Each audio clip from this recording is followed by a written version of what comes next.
అత్తమ్మ, మిమ్మల్ని దేవుడు గొప్ప ఆశీర్వాదకరంగా ఉంచాడు. So you are a blessing to us, you are a blessing to our family, you are a blessing to our church and you are a blessing to the world. So ప్రపంచానికి మిమ్మల్ని దీవెనకరంగా దేవుడు ఉంచారు. సో మిమ్మల్ని బట్టి ప్రభుని చాలా స్తుతిస్తున్నాం. ఇప్పుడే మీ సాక్ష్యంలో విన్నట్లుగా మీరు ఒక నిష్ణాతమైన అన్య కుటుంబానికి చెందినవారు. అసలు మీరు రక్షణలోనికి ఎలా వచ్చారు? యేసుక్రీస్తు ప్రభువుని ఎలా తెలుసుకున్నారు? మా ఇంట్లో విగ్రహారాధన తప్ప మరి ఏ ఇతరమైనటువంటి దేవుళ్ళకి పూజ చేసేవాళ్ళు కాదు. మా అమ్మమ్మగారేమి, మా తల్లిగారేమి, మా మేనమామలు ఏమిటి వాళ్ళు. మా అమ్మమ్మగారికి ఒకసారి బోధకాలు వచ్చిందట, జ్వరం వచ్చి అలా పడిపోతూ ఉండేదట. అప్పట్లో దారిని పోతూ ఉన్న ఆవిడ వీళ్ళు శిరశాసనాలు వేయటం, నిజదేవుడు ఎవరో కనుక్కునేటువంటి పరిస్థితుల్లో ఉండగా ఆమె చూసి అడిగిందంటే, ఏంటండి మీరు అలా పడుకుని ఉంటున్నారు అని. ఇలా ఉందమ్మా నా కాలు అని. యేసుప్రభువుని నమ్ముకోండి మీ కాలు బాగవుతుంది అని చెప్పిందట. అది చెప్పినప్పుడు ఈమెకి చాలా కోపం వచ్చి వెళ్ళి స్నానం చేసి వచ్చిందట, మైలడిపోయానని. ఆ ఒక్క మాటే ప్రభువుని పట్టుకోవడానికి అవకాశం అయ్యింది. ఇంకా ఆవిడ చెప్తూనే ఉంది మీరు కొంచెం నూనె తెచ్చుకోండి అమ్మ, ప్రార్థన చేసిస్తాను అందట. ఆ నూనె పట్టుకెళ్ళింది. రాత్రి పడుకునేటప్పుడు ఈ నూనె కొంచెం ఇలా రాసుకొని నిలువు గుర్తు అడ్డగుర్తు తీసుకుని దేవుడు బాగు చేస్తాడండి అని చెప్పిందట. అలానే ఆ రాత్రి ప్రభువు దర్శనం ఇచ్చి ఆ కాళ్ళను బాగు చేశారట. అప్పటి నుంచి మా అమ్మమ్మగారు ఏమి మా అమ్మగారు ఏమి యేసుప్రభువుని నమ్ముకుని ప్రార్థనలు చేస్తూ ఉన్నారు. వారింట్లో నేను పుట్టాను. మరి నాకు కూడా ఏ విధమైనటువంటి ఆ భక్తి లేదు, ఈ భక్తి లేదు, మధ్య రకంగా ఎదుగుతూ ఉండేదాన్ని. నాకు అపెండిసైటిస్ నొప్పి వచ్చింది నా 14th ఇయర్లో. అప్పుడు దేవుడు ఆశ్చర్యరీతిగా ఆపరేషన్ లేకుండా ప్రభువు నన్ను స్వస్థపరిచారు. అప్పుడు నేను నా జీవితాన్ని దేవునికి అప్పగించుకొని ప్రభువులో ఈ విధంగా ఉన్నాను. మీ రక్షణ సాక్ష్యాన్ని మాతో పంచుకున్నందుకు మీకు చాలా వందనాలు. నిస్సి పాల్ గారు ఇప్పుడు మరొక ప్రశ్న మిమ్మల్ని అడుగుతారు. Praise the Lord. మరి నా తరపున కూడా మిమ్మల్ని క్వశ్చన్ అడగాలని ఆశ కలిగి ఉన్నాను. అదేవిధంగా 1000 మంది లైవ్లో కూడా చూస్తున్నారు. వారందరికీ ఒక ఆలోచన ఉంది. అదేంటంటే, వివాహమై రాజమండ్రి పట్టణంలో మరి మీరు అడుగుపెట్టిన తర్వాత సేవా జీవితంలో మీరు ఎదుర్కొన్న పరిస్థితులు, ఏ విధంగా మీరు సమస్యలను ఎదుర్కొన్నారు, ఏ విధంగా జయించారో అవి మాతో పంచుకోవాలని ఆశపడుతున్నాను. మ్యారేజ్ అయిన వెంటనే రాజమండ్రి మల్లికార్జున నగరంలో మేము పాస్టర్ గారు నేను సేవ చేయడానికి వచ్చాము అక్కడికి.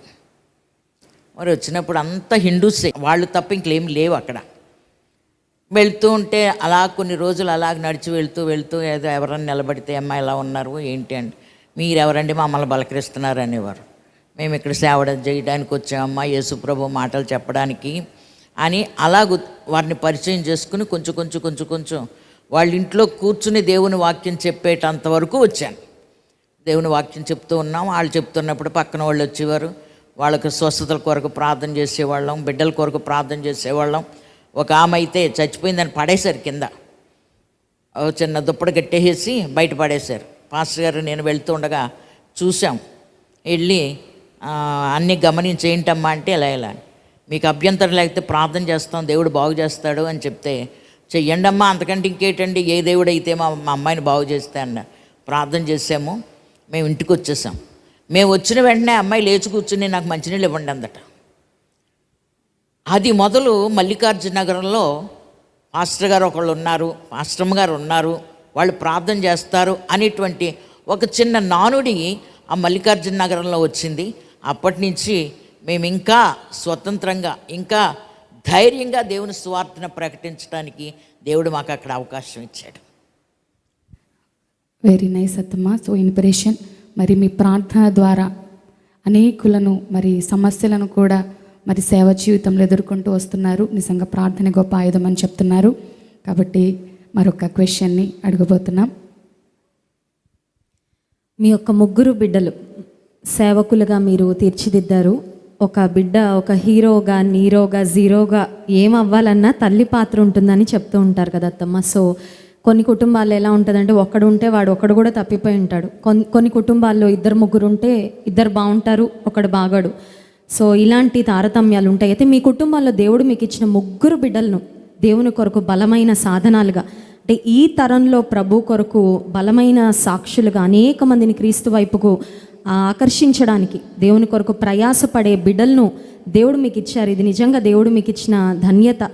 అయితే మీ పిల్లలు పెరుగుతూ ఉన్నప్పుడు వారి కొరకు మీరు ఎలా ప్రార్థన చేశారు? ఎందుకంటే నేను కూడా ఇంట్లో అడుగుపెట్టినప్పటి నుంచి నేను గమనించింది మీలో ప్రతి చిన్న దానికి ప్రార్థన చేయడం నేను మీలో చాలా గమనించి నేను చాలా ఇన్స్పైర్ అయ్యాను. ఎందుకంటే చిన్న సమస్య వచ్చినప్పటికీ మీరు ప్రార్థన ద్వారా ప్రతి సమస్యను జయించుకుంటూ రావడం. సో చాలామంది లైవ్లో చూస్తున్నారు, చాలామంది తల్లులు ఉన్నారు. సో వారికి కూడా మా బిడ్డలను కూడా గొప్ప దైవజనులుగా తీర్చిదిద్దాలంటే, దేశానికి ప్రయోజనకరంగా తీర్చిదిద్దాలంటే ఎలా ప్రార్థన చేసుకోవాలి, మీరు ఎలా ప్రార్థన చేశారు, మీ ప్రార్థన అనుభవాలు ప్రత్యేకంగా మీ పిల్లల కొరకు మీరు ఎలా ప్రార్థన చేశారు కొంచెం పంచుకోండి.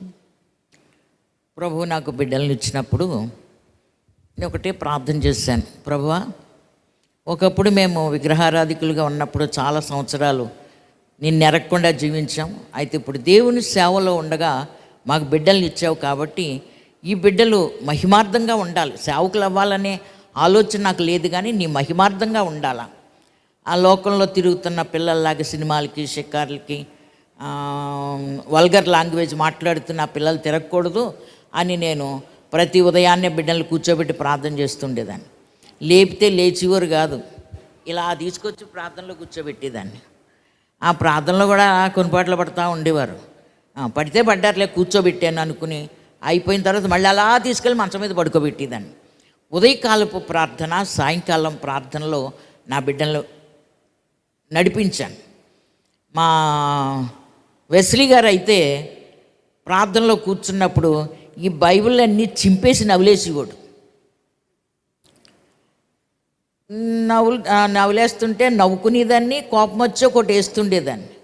మా ప్రక్కన ఒక సహోదరి ఉండేది, కూర్చునేది ఎప్పుడు నా దగ్గర. ఆమె అనేది, పాస్టర్ గారు కొట్టకండి, బైబిల్ తింటున్నాడంటే వాక్యాన్ని తింటున్నాడండి, కొట్టకండి అని. కోపమని చెప్పేవాళ్ళే, మా బైబిల్ అంతా తినేస్తే ఏం చేయాలా అన్న. అప్పటి నుంచి మా పిల్లలు ప్రార్థనలో నేను ఎక్కడ కూర్చుంటే అక్కడే కూర్చోబెట్టుకోవడం.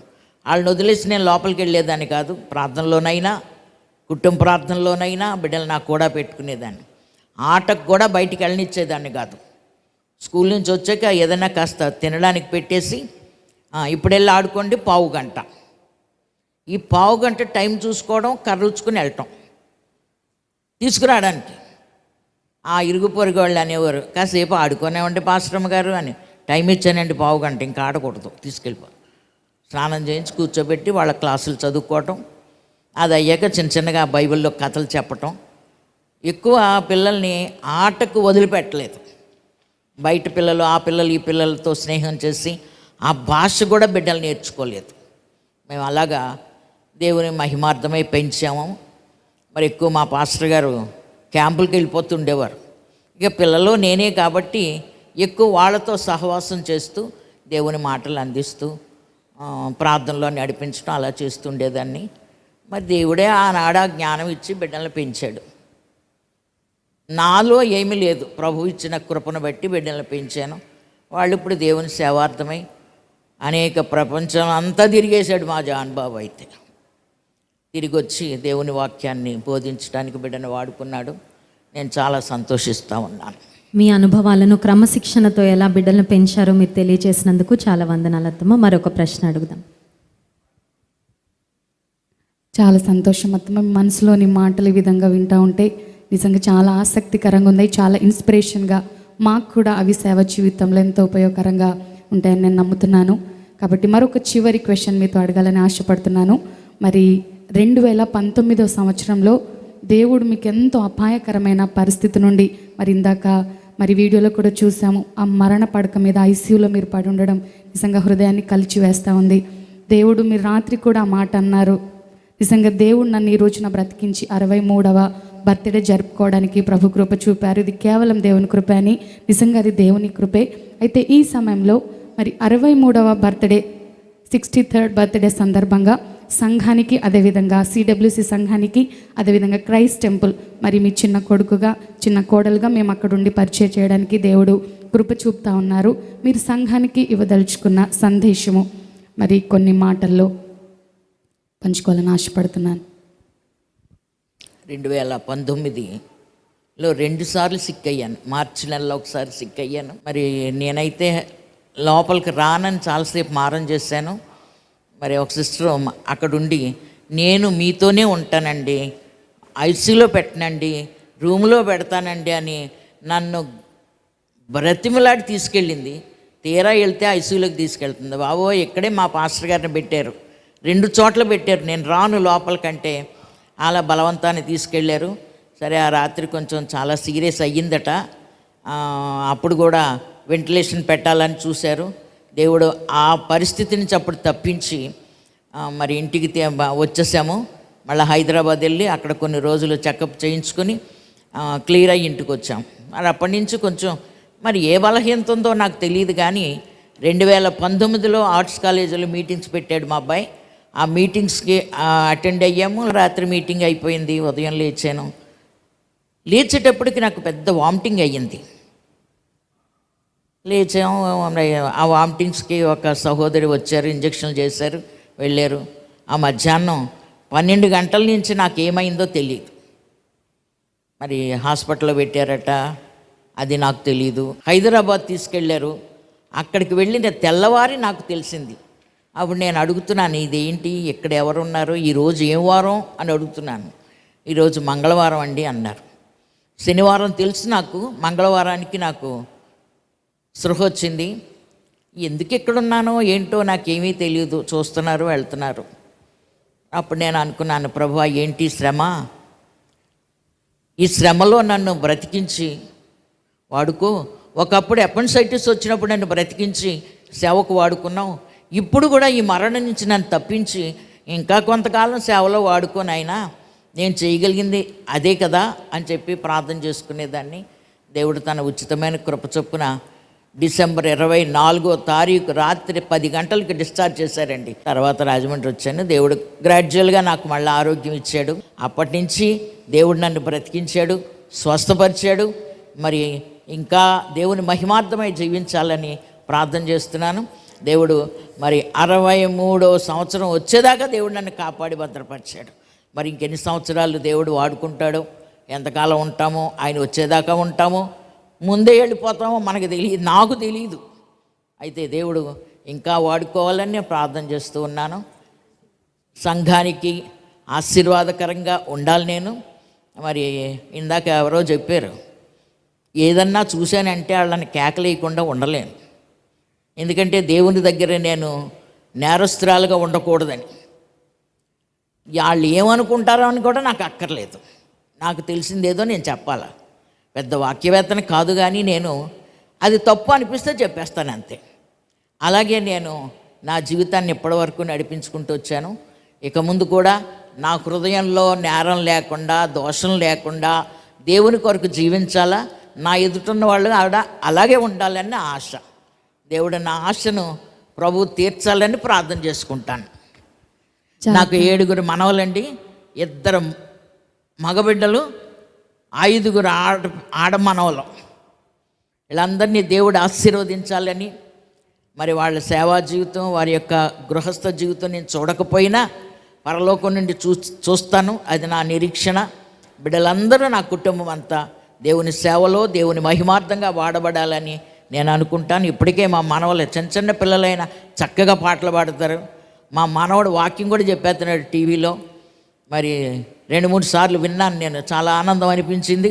మరి నా కుటుంబాన్ని, నా పిల్లలను, నా మనవలను, నా అల్లుడు గారిని, నా కోడళ్ళను ప్రభు అలా వాడుకోవాలని, దీర్ఘాయుషుతో, దీర్ఘ ఆశీస్సులతో ప్రభు నింపాలని కోరుకుంటూ నా మాటలు ముగిస్తున్నాను.